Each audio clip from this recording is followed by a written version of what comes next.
So, good afternoon, everyone, and welcome to the second of our series of emerging scholar talks at the Institute for Health Policy Studies this spring.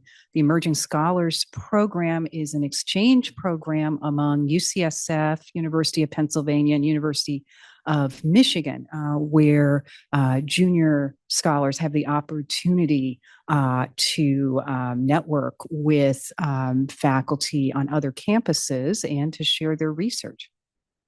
And really, I think one of the hallmarks of the Institute of Health Policy Studies is going beyond clinical medicine to look at the policy factors, the socioeconomic factors, and the environmental factors that affect health and well-being. And I think we're certainly going to hear about that today. And it's our pleasure to welcome Samid Katana, MD, MPH, who's an assistant professor of medicine in the Division of Cardiovascular Medicine at the Perelman School of Medicine at University of Pennsylvania, and a physician at the Philadelphia Veterans Affairs Medical Center. In addition to serving as a faculty member, he's the associate director of the Penn Cardiovascular Outcomes Quality and Evaluation Research Center. He completed medical school at University of Pittsburgh and his internal medicine residency at Brigham and Women's and Harvard, and his cardiology fellowship at Penn. And his research interests focus on the impact of socioeconomic and environmental factors on cardiovascular health and health disparities. He's also engaged in quantitative evaluation of the health impact of public policies, a topic near to my heart. And he's received funding from NHLBI, American Heart Association, and been published in a number of high-impact journals and been quoted in the media. So, Samid, we're really delighted to have you here and look forward to your talk on homelessness and cardiovascular health.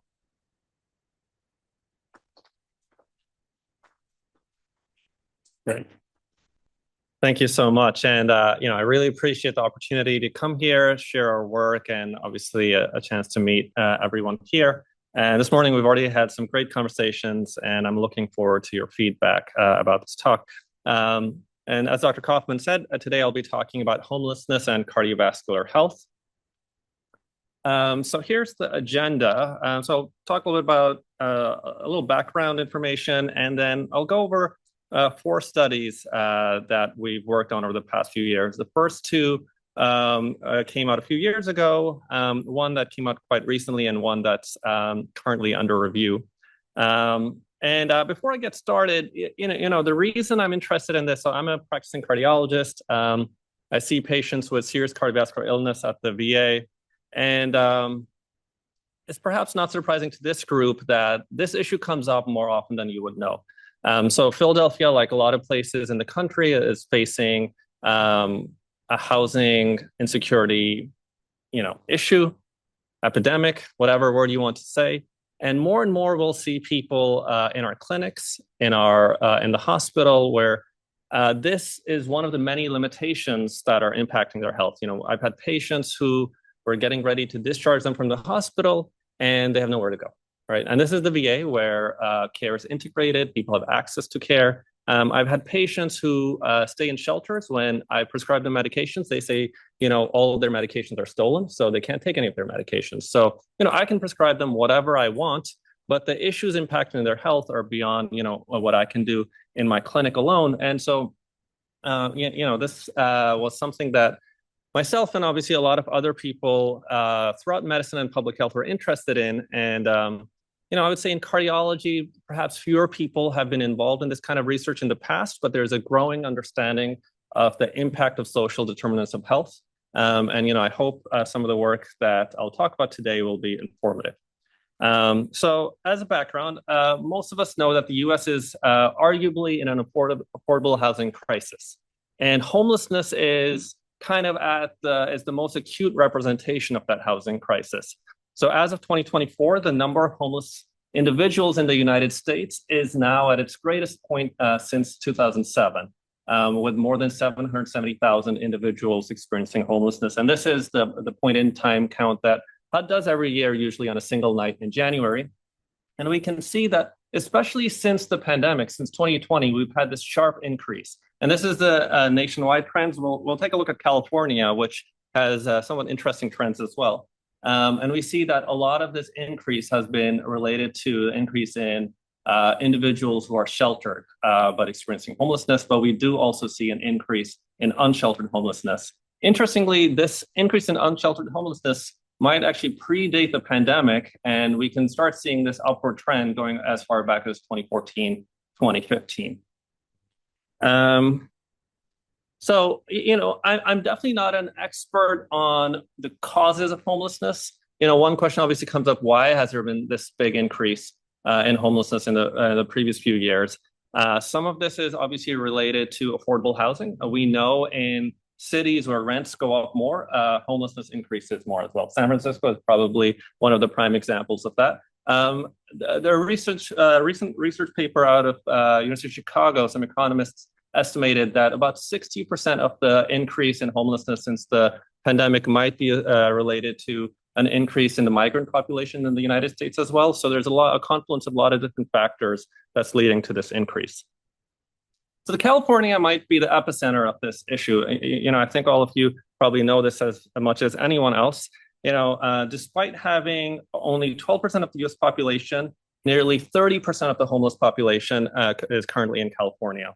And what I find interesting is that this increase in California is primarily being driven by the unsheltered population. So kind of the opposite of what we're seeing in the rest of the country. And, there's lots of local factors that influence homelessness, but obviously there's national trends as well.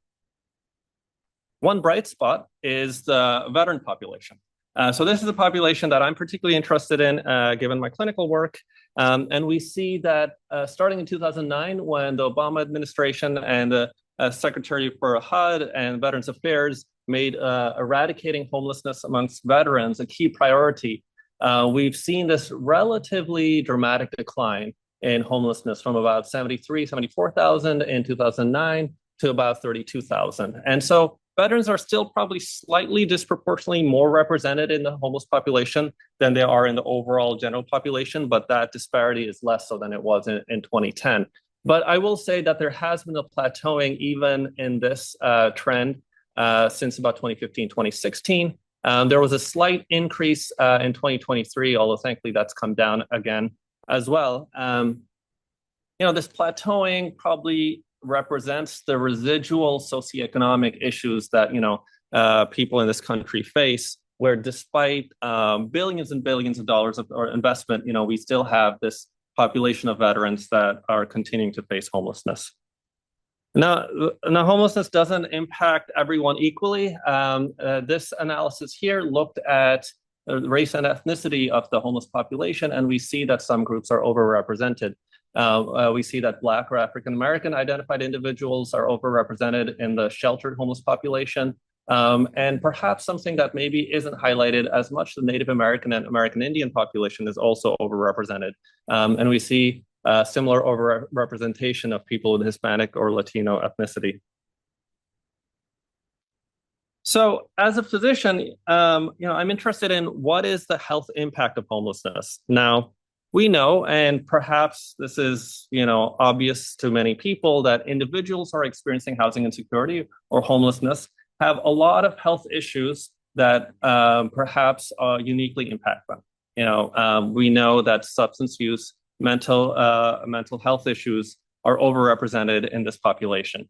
And so how much of it is the risk factors? How much of it is housing itself that impacts health outcomes? So this is an NBER a working paper that was published a couple of years ago now that looked at homelessness as it was identified in 2010 and then followed three cohorts: one that was homeless or unhoused, one that were housed but low income, and then the last was housed but not low income. And so we see that amongst the cohort that was identified as experiencing homelessness in 2010, the rate of increase in mortality was higher throughout this pre-pandemic period. So this is from 2010 to 2019. And then we see the sharp increase during the pandemic.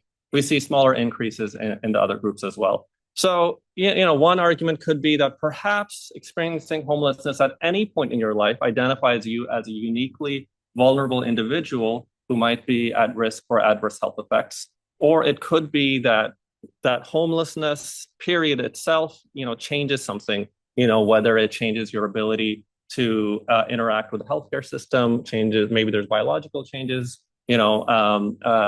I think that's unclear, but we do see this differential, and this differential obviously changes over time. And I think what this slope shows here is premature aging. So what I'll show a bit later is, I'm interested in cardiovascular disease. Cardiovascular disease is the disease of people who are older. But amongst the population that's experiencing housing instability, we see a lot of those same cardiovascular events at a younger age. And there are some real biological mechanisms behind that premature aging as well. And so this other figure here looks at survival rates amongst veterans. And veterans who were homeless had much lower survival, than housed veterans. And these are all elderly individuals. So focusing on cardiovascular disease, this was a review paper that came out in the Journal of American College of Cardiology in 2018, which looked at some potential risk factors that might increase the risk for cardiovascular disease amongst this population. And so some of these are things that might be pretty obvious, things like a higher prevalence of smoking, perhaps worse control of cardiovascular risk factors, difficulty in accessing care. And one thing that's maybe not mentioned here is an increase in psychosocial stress, which time and again we're seeing in many different papers, both imaging and biological papers that seem to tie psychosocial stress with the incidence of cardiovascular disease. This is a paper that was published in 2005 in Circulation from Toronto. So in a way similar to the Veterans Affairs system, a system with universal healthcare coverage, which looked at the prevalence of cardiovascular risk factors amongst individuals who are identified as experiencing homelessness versus those who weren't. And actually, they didn't find a significant difference in risk factor prevalence. This is diabetes, hypertension, and obesity was lower amongst this population. So we do have to be a little bit careful in assuming that cardiovascular risk factors are always more prevalent amongst this population. But amongst people who did have these conditions, control of those risk factors was worse. So there is some nuance there. And now this is a study that was published by a group here at UCSF. It was published in JAMA Internal Medicine a couple of years ago, looking at cardiac arrest in San Francisco County specifically, and then identifying individuals who were homeless versus non-homeless at the time of their cardiac arrest. And so this is both presumed sudden cardiac death as well as autopsy-defined sudden cardiac death. And what we can see here is that the population experiencing homelessness has a significantly higher rate of sudden cardiac death compared to the housed population. And then when we look at the specific reasons for cardiac arrest, so cardiac arrest can be due to a number of different things. We do see that amongst the population that was experiencing homelessness, non-cardiovascular causes of cardiac arrest were more prevalent. So there are some differences there as well. Okay, so going, stepping further ahead from this background is, we know that individuals experiencing homelessness have, perhaps worse control of cardiovascular risk factors. There's an increased incidence of certain events such as cardiac arrest. But one thing we were interested in is what happens when someone comes to the hospital based on their housing status. Now, I take care of patients when they come to the hospital for a heart attack, if they've had a cardiac arrest and they're brought into the hospital, heart failure, which is a condition that people can develop as well. And oftentimes I actually don't know what their housing status is when I'm taking care of them. But usually by the time that they're being discharged, we do learn about this from social workers, from other members of the care team, what their housing status is. So theoretically, you would imagine that there shouldn't be any significant difference in the care provided to someone once they're in the hospital for an acute cardiovascular condition. And the conditions we were interested in were a heart attack, heart failure, stroke, and cardiac arrest. So these are sort of serious conditions where timely care, provision of certain diagnostic and therapeutic procedures are necessary, and not receiving that care in time can be associated with worse prognosis in terms of morbidity and mortality. And so for this study, we utilized state inpatient data, so all payer claims data from 3 states, Florida, Massachusetts, and New York. The reason we picked these 3 states were because they also identified whether an individual who was hospitalized was experiencing homelessness during that hospitalization. And I can talk a little bit more about some of the challenges of using these kind of data for this designation, but the benefit here is a very large sample size.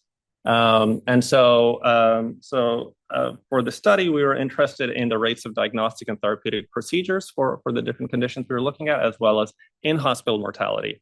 And so just a quick background, because of the large sample size, we were able to match quite precisely on a lot of different measured potential confounders. So age, sex, race, ethnicity, as well as lots of different comorbidities. And for this analysis, I won't go into too much detail, but we use a stratified approach and then exact matching. And eventually we were able to calculate what's called a risk standardized rate, which controls for these different factors. So a bit about the study population. So we identified about 1.8 million cardiovascular hospitalizations between 2010 and 2015 in these 3 states. Obviously, these are large states, so a lot of people are coming in with cardiovascular disease. And of these, about 25,000 were hospitalizations where the individual was identified as experiencing homelessness. And so some of the differences that I'll highlight are age. So we'll see that the mean age is 65 in the homeless cohort versus 72 in the house cohort. Sex breakdown was pretty similar between the 2 groups, about 46%. And then we also see an overrepresentation of individuals identified as Black and Hispanic compared to the house population. Also, a larger proportion were insured through Medicaid in the homeless population compared to the house population as well. One interesting thing was, which hospitals did these people go to? So this bar here shows the proportion of the total hospitalizations in each hospital. And 11 out of 525 hospitals had the majority of hospitalizations for the homeless population. And you can imagine that, in states like Massachusetts, Florida, and New York, which cities those might be. It might be a single large hospital in some of the larger metropolitan areas. And then we see a much smaller representation in other hospitals. Whereas in the housed group, it's distributed fairly evenly across the 3 states. Okay, so these are the risk standardized rates of therapeutic and diagnostic and therapeutic procedures for these different medical conditions we looked at. So first here is acute myocardial infarction. So someone comes in with a heart attack. Once you determine that they're having a heart attack, one of the things you might want to do is do something called a coronary angiogram, which is a procedure where we're looking to see whether people have blockages in their heart blood vessels. And we see a fairly significant difference. About 40% of the homeless population received coronary angiogram versus about 70% for the house group. We see similar significant differences for revascularization as well. So once you see a blockage, what do you do about it? You can put in what's called a coronary stent, which is PCI, or you can do heart surgery, which is CABG, and we see these differences here. For stroke, we see some similar differences as well in terms of cerebral angiography. So when people come in with a stroke, which is a blockage or damage to the brain, oftentimes or sometimes we'll do a procedure looking at the blood vessels of the brain, and we see a significant difference here. Interestingly, for thrombolysis, which is a treatment to break up blood clots, there was no significant difference. And then we also broke it down by ischemic versus hemorrhagic stroke, and cerebral angiography rates were similar. For people coming with cardiac arrest, once again, same thing. PCI amongst cardiac arrest people, amongst homeless individuals, was pretty negligible. We also broke it down by types of heart attacks. So for the clinicians here, for STEMI particularly, so this is kind of the heart attack where timing is essential. We have a metric called door to balloon time. As soon as the person enters the door of the hospital, we have 90 minutes to open up their heart blood vessels. So you need to do a coronary angiogram. and typically a stent in a timely fashion. And we see that even for this condition, where timing is of the essence, we see a significant difference here.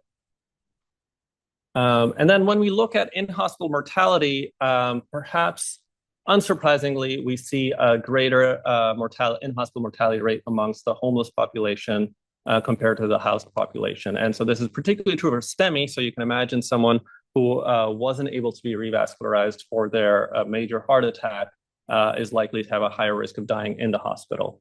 We saw a difference for stroke as well, both in ischemic and hemorrhagic stroke, and same thing for cardiac arrest, and no significant difference for people admitted for heart failure, which is, you can argue is sort of a less acute condition and is less likely to lead to mortality in the hospital. So overall, one thing I want to mention, we also did a same hospital analysis. So obviously there's only 11 hospitals that are taking care of the majority of individuals who are homeless. And so what is happening in those 11 hospitals? So doing a same hospital analysis, overall results were pretty similar. And so we saw significantly lower rates of diagnostic therapeutic procedures, as well as high rates of in-hospital mortality. So what is the reason for this? One thought is, well, perhaps there's bias. Individuals coming in who, for these diseases who are experiencing homelessness are different from individuals who are housed. Is there either unconscious bias or maybe not so unconscious bias? There might be a concern that perhaps for some of these procedures, if you put in a stent in their heart, there are medications people need to take afterwards. There's certain follow-up they need to have. Perhaps some providers are concerned that these individuals might not be able to follow up with some of these necessary treatments afterwards. Another issue with using claims data is we oftentimes don't know the timing or the duration that they were having, say their heart attack, their stroke. Maybe by the time the individual reached the hospital, the provider decided that the care was, wasn't possible. So there are some concerns there as well. And then identifying homelessness using this approach has its pros and cons. The pro is we were able to identify a very large number of hospitalizations for this population. But there were some differences in how different states categorize homelessness as well. So in New York State specifically, individuals discharged to a shelter were categorized as being homeless, versus in other states it wasn't clear whether that's what they were doing. So the next question we had was, okay, so we know these differences in the hospital. What happens once they leave the hospital? What is the risk of coming back into the hospital after being discharged? And so we used the same data sources, all paid claims data from these 3 states. And now we looked at all individuals, not just individuals who are admitted for cardiovascular disease. We wanted to see for different disease states and across these 3 states, what is the difference in 30-day and 90-day rehospitalization rates for individuals who survived their initial hospitalization? And we used the same approach of matching. And so here we identified 22 million hospitalizations. Of those, about 500,000 were amongst individuals experiencing homelessness. Similar to before, so these are the states, Florida, Massachusetts, New York, and then for the combined, we see that the mean age of 47 is lower than 58 for the housed population. We see actually a higher proportion of men compared to the housed population there. And then some of the other differences were similar to our previous analysis. So this is what we found. We found a significantly higher rate of both 30-day and 90-day rehospitalization rates for the homeless, which is this clear bar, compared to the dark bar here, which is the housed population. And this is true across all 3 states. But we do see this difference here. We're focusing on the 90-day rehospitalization rate. The delta between the homeless and non-homeless population is much greater in Florida and Massachusetts compared to New York. Now, some of this could be how these populations are being identified in the data source, as well as some differences in the individual experience in those places. So I'm sure some of you know that New York City specifically has a court mandate of providing shelter for individuals who are unhoused. And Massachusetts has a state level requirement for housing, especially for families, but it's not as stringent as New York's. And so some of this difference, one can imagine, could be related to the experience people have on the ground. When we look at what are the conditions where this delta between the homeless and non-homeless populations is the greatest, we actually find the greatest differences for individuals admitted for cardiovascular disease, which, I think something that probably hadn't been highlighted before. Now, a lot of work, understandably, has been done on issues such as substance use, maybe HIV, mental health in this population. But I think cardiovascular disease is a little understudied when it comes to housing insecurity. And we can imagine why this difference might be large for cardiovascular disease. This is a condition where having continued follow-up once you leave the hospital has been shown. There's evidence that can reduce the risk of rehospitalization. Obviously, it requires a lot of diagnostic procedures, subspecialty follow-up, et cetera. Okay, so that naturally leads to what is the experience of outpatient care for individuals? People have heart attacks, they go to the hospital, they get these procedures, but most of us interact with the healthcare system on the outpatient side. Now, that's a challenging thing to study for this population that perhaps isn't always as engaged or visible in healthcare data. And so for this, we decided to focus on the VA. So the VA is the nation's largest provider of integrated health services. It's also the largest network of coordinated homeless services, and it provides services including housing, prevention, and rehabilitation. And so we were interested in what was the rates of outpatient care, what is the rate of recommended medication prescriptions, as well as access to necessary procedures. So we looked at all veterans, 18 years of age and older, with pre-existing cardiovascular disease. So we wanted to focus on people who we know have a need for this outpatient follow-up. And so we looked at the period between 2017 and 2019. And so these are the outcomes we were interested in. It's always challenging to say, okay, what is an appropriate level of care that someone should receive? In the hospital, it's oftentimes clear, okay, you have a heart attack, you open up their blood vessels. But on the outpatient side, there's no necessary guideline of, okay, this is the number of visits that's necessary. But we do know that if someone has this disease, then continued follow-up is likely important. And so we looked at the number of outpatient visits for cardiovascular disease management, as well as outpatient visits specifically to cardiovascular disease-related specialists. So we looked at cardiologists, neurologists, cardiothoracic surgeons, et cetera. We looked at various disease-related procedures and imaging studies. And then we also looked at the odds of being prescribed recommended medications. In cardiology, we love guidelines. There's lots of guideline recommended medications based on what medical condition you have, as well as all-cause and cardiovascular disease-related ED visits.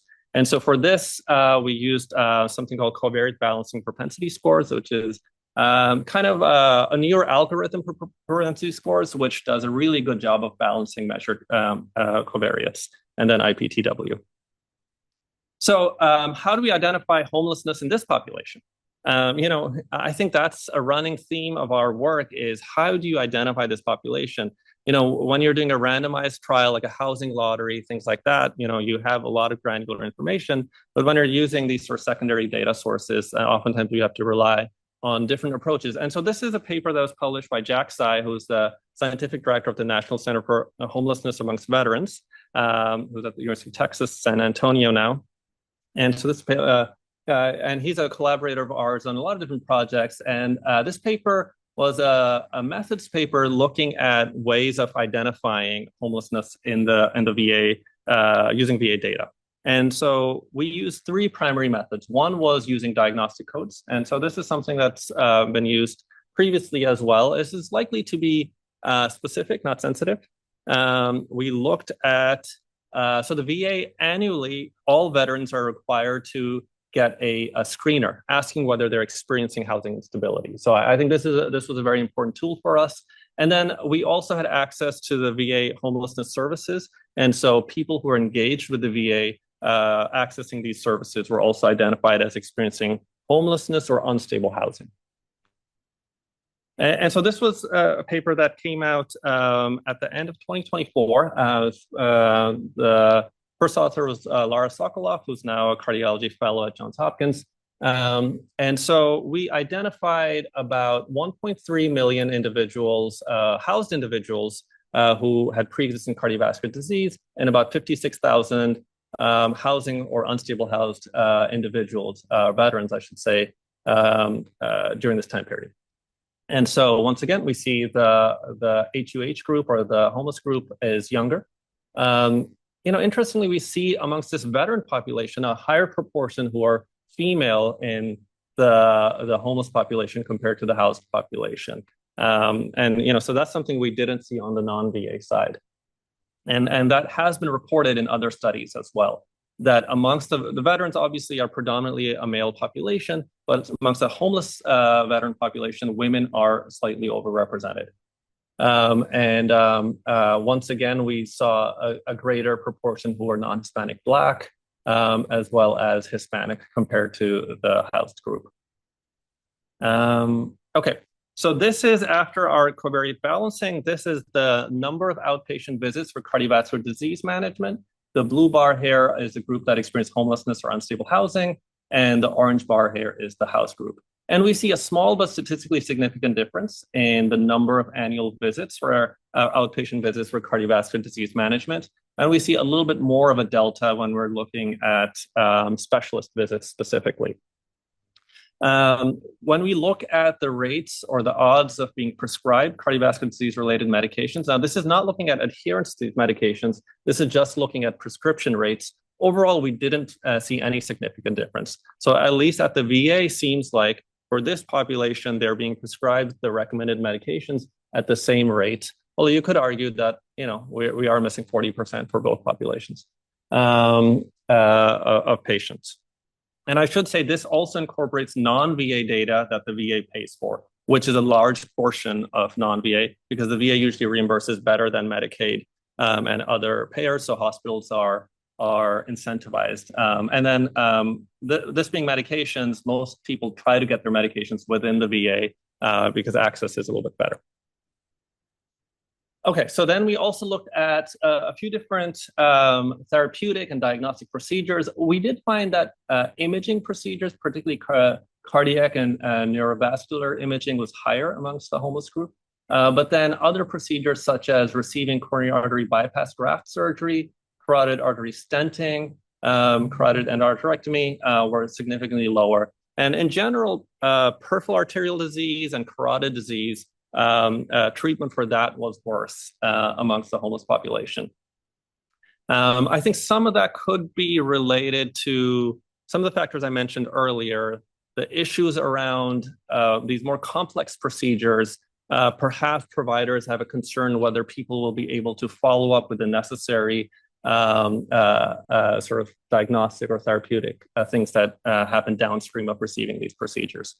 Okay, and then we also looked at ED visits, and we see the significantly higher rates of both all-cause and cardiovascular disease-related ED visits amongst the homeless group compared to the house group, and that's the same thing was true for hospitalizations as well.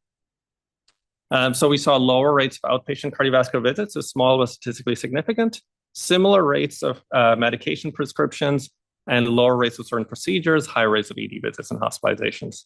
So with this approach, unmeasured confounding is obviously still a possibility, and it's always difficult to assess the severity of disease using these approaches. For heart failure, at least, we did have access to things like their ejection fraction, which is how much the heart is squeezing with each pump. And so, we did have some measure of disease burden. But with EMR and claims data, that can be a bit of a challenge. So this is a project that I'm going to start talking about in a few slides. So what do we do about this? Okay, so we now have identified that individuals experiencing homelessness have perhaps a higher burden of cardiovascular disease. They certainly, when they're in the hospital, have differences in health outcomes. They have a higher risk of rehospitalization. Outpatient care is a little bit of a mix, at least at the VA, but certain procedures seem to have lower access to. So the question is, does providing housing actually lead to any changes in outcomes? And so earlier I had shown that compared to the non-veteran population, the veteran population experiencing homelessness has actually declined significantly since 2010. And so this was a JAMA Network Open paper by Tim O'Toole at the Providence VA, who's done a lot of great work in this area. And a lot of this is probably due to the HUD-VASH program. So the HUD-VASH program is the VA's version of the Housing Choice Voucher Program, also known as Section 8 housing. And so through that program, the VA provides both social services as well as some funding for these housing vouchers that are then administered by local housing authorities. And an incredible amount of investment has been made in these HUD-VASH vouchers. And as of about 2020, annually, the VA issues more than 100,000 HUD-VASH vouchers. Okay, so is there evidence already that housing actually improves health outcomes? And surprisingly, the evidence around that is quite mixed. There was a 2018 National Academies review, which reviewed some of the pre-existing studies up until that point and found very limited evidence that housing interventions actually led to improvements in outcomes like death, as well as other hard outcomes that many of us are interested in. This was one of the papers that they cited, and the conditions that did seem to have more of a difference, one of them was HIV. And so this is a study out of San Francisco. This was a pilot, I believe, that was run in the 1990s, where individuals who had HIV, and this is in the early antiretroviral therapy era, so may or may not apply to our current sort of population. Individuals who ended up getting housed compared to those who stayed homeless had a significantly better survival rate. And then in the VA itself, for the HUD-VASH program, there have been a few studies that have looked at things like healthcare costs. And so this was a internal VA research brief, which found that, so they compared 3 different populations. I believe this one here, the green line here is the HUD-VASH group. Sorry, the blue line here is the HUD-VASH group. The green line is a homeless group that was not in HUD-VASH. And the red line here is a Medicaid insured population, but not experiencing homelessness, so a lower income control. And overall, what they found was that enrolling into HUD-VASH was associated with a reduction in inpatient costs. This was a study that was done in 2010 with a relatively small number of individuals in LA. So one challenge oftentimes with studying housing interventions is that, especially when we're not doing these randomized trials, is that there might be pre-existing conditions that lead to an individual reaching out for housing services. So this is by one of my colleagues at Penn, Eric Roberts, when he was at the University of Pittsburgh, looking at housing support through Pennsylvania Medicaid. And so they looked at individuals, these are both our Medicaid insured individuals. The blue line are the population that received the treatment, and this is a comparison group. And what we see is before, and this is cost of care, before they actually receive the housing intervention, there's a significant increase leading up to receiving the treatment. And so that having a control group is oftentimes necessary to see what is the counterfactual here. Are we just seeing a regression to the mean, or is there actual, if we sort of blanked out this period, we would say, oh, there's a significant reduction in spending associated with housing. But if we look at this period here, this actually just seems like the spending goes back to where it was about 5 months prior to receiving that intervention. And so these exacerbations of health actually precipitate people reaching out for housing services. So a little bit about the HUD-VASH process and then how we went about studying this is, so a veteran can be referred, or they can refer themselves, or someone else might refer them to VA homelessness services. There's an intake that happens, and a veteran is identified as being eligible for HUD-VASH, and if the veteran agrees, they're enrolled into it. The case is then sent to their local public housing authority based on where a veteran prefers to be.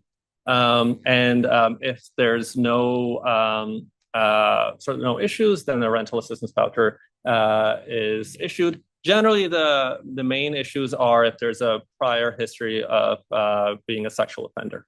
Otherwise, individuals aren't required to have substance abuse or alcohol treatment. So once a voucher is issued, then a veteran typically, there are some exceptions, but typically has to find housing themselves.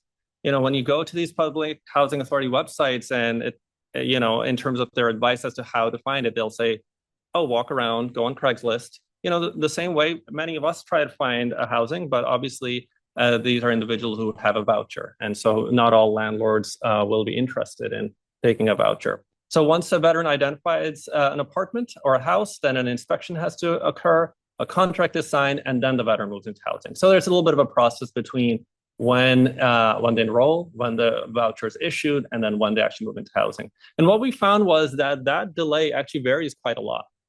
Some individuals are moving into housing quite quickly versus others are waiting quite a long time. And so what we realize is, so then we have this population of individuals that both received the voucher, but one population or one group continues to be homeless, as far as we know, and one group has now moved into housing. And we decided to exploit that sort of wait period to identify a potential control group for the counterfactual. So here we said, so is moving into permanent supportive housing as part of the HUD-VASH program associated with improvements in health outcomes or health utilization for veterans with pre-existing cardiovascular disease. And so we utilized this difference in wait periods, and we looked at the 6 months probability of either having a cardiovascular ED visit or hospitalization, or a ED visit or hospitalization for any cause. We also looked at the number of outpatient visits and adherence to medications, trying to understand some of the mechanisms that could potentially be tied to health outcomes. And then we used the difference in differences design. And this is how we screened this population. So we identified about 2.2 million veterans with pre-existing cardiovascular disease. We focused only on individuals who were in the HUD-VASH program. So this was about 4,500 veterans. And then we only focus on individuals who either moved into housing right away, which we defined as within 30 days of a voucher being issued, or moved into housing 6 to 12 months after the voucher being issued. And we can talk a little bit about what the sort of challenges of that approach is. So in the intervention or early housing group, we had about 845 people and 125 in the control group, which is the delayed housing group. Overall, no significant differences in age, gender, income. There was a non-statistically significant higher no-SOS risk score. So the no-SOS risk score is a VA comorbidity risk score. And so the early housing group, this was non-statistically significantly higher. There were differences in where people lived. So I think that perhaps isn't surprising. Maybe some of this difference in the timing to housing could be related to the housing market of where you're living. And so we find that the delayed housing group, a higher proportion were in more dense metropolitan areas versus 13% were in non-metropolitan areas for the early housing compared to 5.6 there. And then we do also see differences in race and ethnicity as well, with a higher proportion of Black in the delayed housing group. And so that could speak to maybe some of the discrimination people face even after having a voucher. And that's been documented pretty well in the housing literature. In terms of comorbidities and presence of prior medical, mental health, substance use issues, those were fairly well balanced between the groups. And this was a sort of very granular data source we had, which is the intake form that the HUD-VASH worker administers, and asks a lot of detailed questions. So we were able to get access to those data. And so this is the monthly rate of the probability of the primary outcome, which is the monthly probability of cardiovascular ED visits or hospitalizations. And so the monthly rate, is fairly noisy. It's sort of, especially amongst the comparison group where there's only 125 individuals, and we see sort of it's going up and down. This is the point at both groups had a voucher issued. This group, the comparison group, continues to be unhoused versus the intervention group receives housing within 30 days. And this is the monthly probability for all-cause ED visits. And it's a little difficult to say here, but in our quantitative tests of the pre-intervention parallel trends, we didn't see a significant difference. So because of the small numbers, we aggregated to the 6 months probability. So we looked at the 6 months before receiving a voucher and the 6 months after receiving a voucher. And so the blue group here is the intervention group, and there was no statistically significant difference. in the pre-voucher period, but after the voucher, where this group moved into housing, we see a statistically significant decline in the probability of cardiovascular ED visits and no significant change for the comparison group. And we saw sort of a similar trend for all-cause ED visits or hospitalizations. And this is our table showing our differences.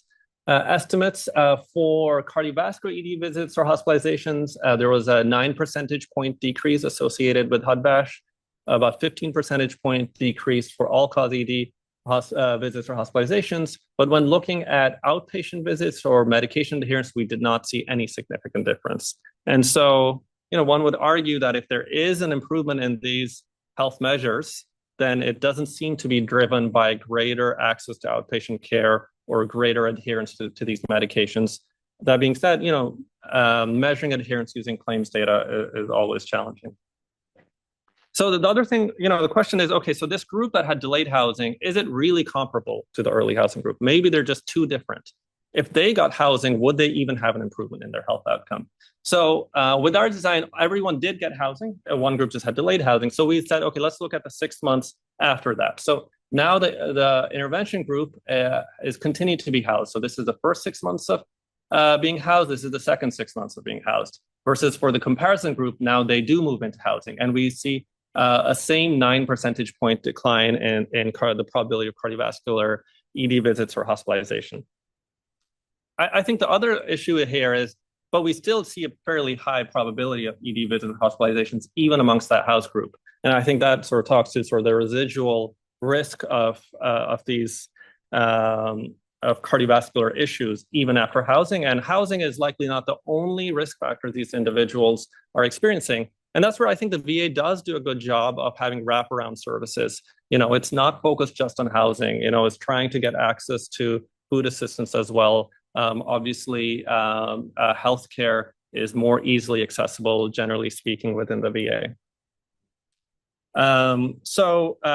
In summary, moving into a permanent supportive housing was associated with significant decline in the probability of ED visits or hospitalizations, no difference in outpatient visits or adherence. In terms of the mechanism, it's a good question. I think some of this is related to improvements in psychosocial stress. Now, there's lots of qualitative studies showing that individuals experiencing homelessness, they're in acute psychosocial stress, or seeking shelter is their main priority. And relieving that stress is likely to have important health benefits. And there are other studies showing that improvements in psychosocial stress can lead to improvements in hard cardiovascular endpoints, including heart attacks, in a relatively short time period. I'm speaking about a matter of a few months. Potential differences between the two groups. We did see parallel pre-intervention trends, and we do see a decline in the outcome for the comparison group as well. We didn't look at other important endpoints like mortality, obviously. We were just looking at a very short period of time. And then for individuals, there's a lot of other subjective things that are important as well. Relief from cardiovascular symptoms, chest pain, shortness of breath, et cetera, that we weren't able to measure. So in summary, homelessness is on the rise in the US and may be associated with worse cardiovascular health. Homelessness status is associated with differences in inpatient cardiovascular care, as well as the risk of rehospitalization. In the VA system, we've seen that homelessness is associated with some differences in access to care, as well as utilization, and significant differences in ED visits and hospitalization rates.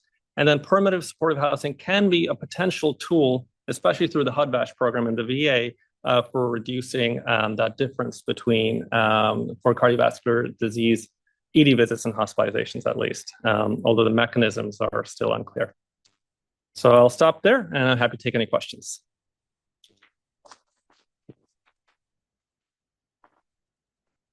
Have a question from the revenue being collected?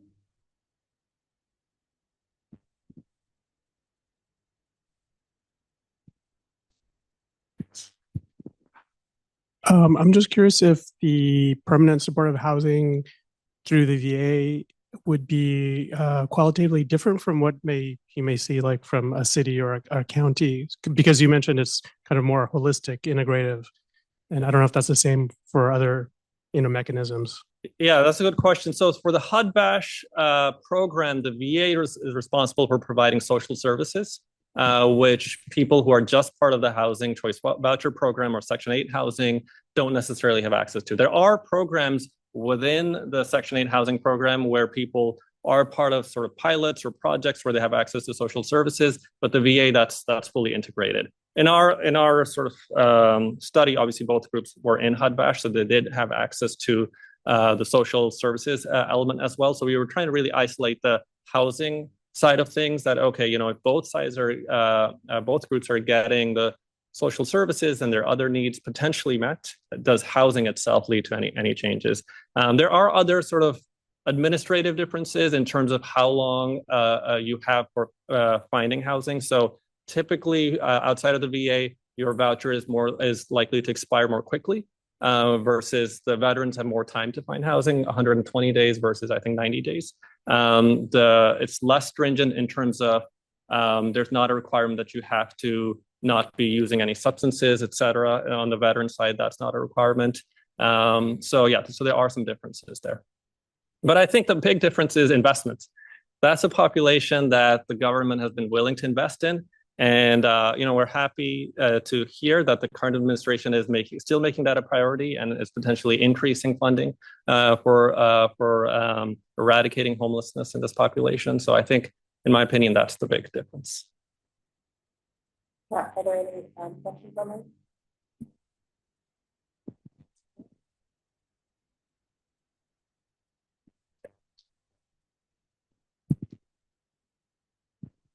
Thank you. That was a fantastic talk.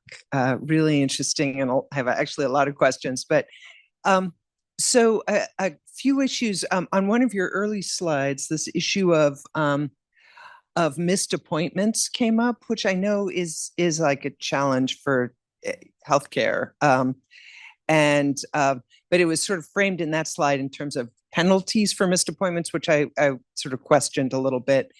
But I was just wondering, with some of these data sets, you could actually look at sort of care patterns over time and see whether people, at least some measures of adherence, which might be helpful. And then I also had a totally separate question. This is more around chronic cardiovascular disease risk, which is, I remember reading about gingivitis being a cardiovascular risk factor, which also is associated with homelessness. And so I was just wondering if that's, if you have any thoughts on that. I was just curious. Yeah, no, I'll address the second question first. So I think oral health is probably, one of the more sort of under-researched, under-studied issues. And it's definitely tied to cardiovascular health. The VA does have dental providers as well. I haven't seen studies that have looked at sort of housing interventions and access to dental care, but I wouldn't be surprised that the access to dental care also improves with greater engagement with the VA at least, but probably also with receiving stable housing. I think we sort of convey to our patients that that's lower priority. And I think they accept that as well. Like, okay, I got to go to the doctor for my heart, but maybe they're not thinking about, I got to go to a dentist for my teeth as well. And I think if you take away that stressor of, okay, I need to seek shelter, I need to find housing, that perhaps they might have the ability to access that dental care a bit more readily.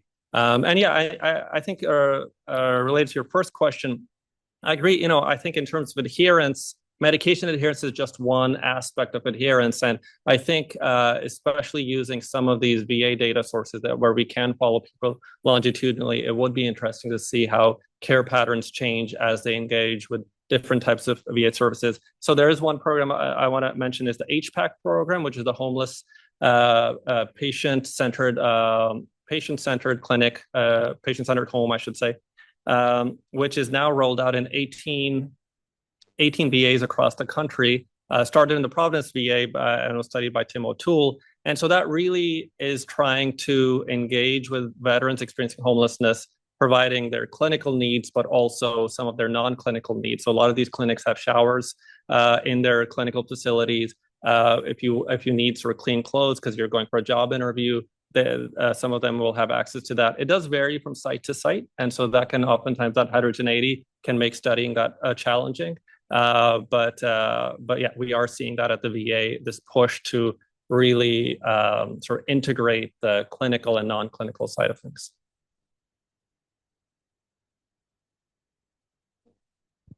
Sorry. So I want to go back to sort of the earlier part of your presentation with the all-payer claims calculation, and you're finding that even within the same hospital, homeless folks are less, got lower level of service, which, I mean,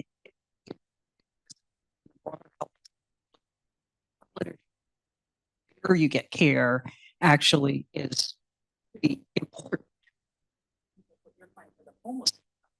Population maybe is less where you go is less of an issue than that homeless. And I guess any study work that you or anyone else is try to unpack, you limitations, but to really understand what is really going on with these disparities within hospitals.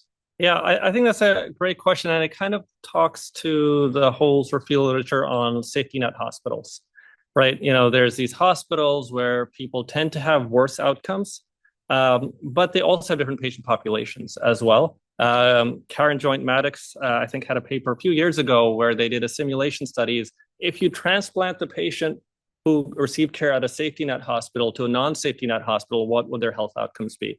And what they found was, or they estimated was, that their health outcomes, in-hospital health outcomes, would improve, but not to the level of individuals who are receiving care in that non-safety net hospital in the first place. So I think some of that difference is the patient population these hospitals serve. I think we can imagine in San Francisco which hospitals would be one of these hospitals.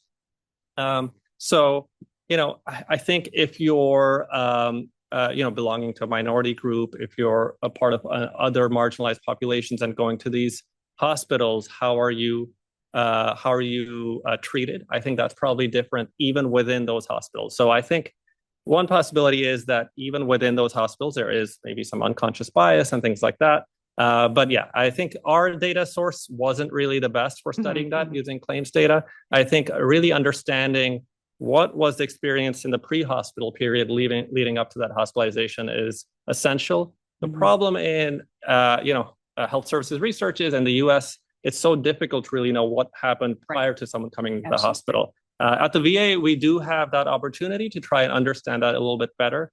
We have some data sources which looks at how long was someone experiencing chest pain before coming into the hospital, for example. So I think those kind of data sources can be helpful at getting at that. Do you have any other questions? Nobody else does. So I had a question about some of the work that I and some other colleagues have been doing is around wildfire smoke exposure, which differs if you're living, for example, completely unsheltered and outdoors, you're maximally exposed. I mean, housing quality also relates to wildfire smoke intrusion. So there's a lot to think about there, but it really would be interesting to sort of add that with the cardiovascular outcomes, since there would be, there's a known association between wildfire smoke exposure and cardiovascular. So I just was thinking it would be very fun to integrate that into the study that you already did. Yeah, I mean, so, and hopefully we'll get a chance to talk about that this afternoon. We're definitely interested in a lot of environmental exposures. My interest has been particularly in extreme heat. We know in Phoenix, for example, in the past couple of years, a lot of the individuals dying during heat waves are individuals who are unsheltered.